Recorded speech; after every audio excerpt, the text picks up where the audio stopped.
தேனி மாவட்டம் போடிநாயக்கனூர் தொகுதியில் போட்டியிடும் திமுக வேட்பாளர் ஓ பன்னீர்செல்வம் போடிநாயக்கனூர் மேற்கு ஒன்றிய பகுதிகளில் தீவிர வாக்கு சேகரிப்பில் ஈடுபட்டார்.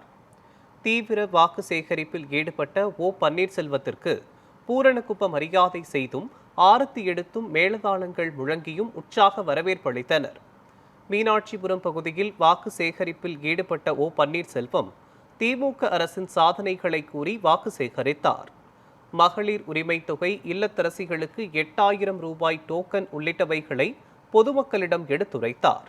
தான் வெற்றி பெற்றால் பொதுமக்களுக்கு தேவையான நலத்திட்டங்களை நிறைவேற்றுவேன் எனவும் ஓ பன்னீர்செல்வம் வாக்குறுதி அளித்தார். அப்போது நாடாளுமன்ற உறுப்பினர் தங்க தமிழ்ச்செல்வன் உள்ளிட்டோர் உடனிருந்தனர். மாண்புமிகு முதலமைச்சர் இல்லை, மதக்கலவரங்கள் இல்லை. தமிழக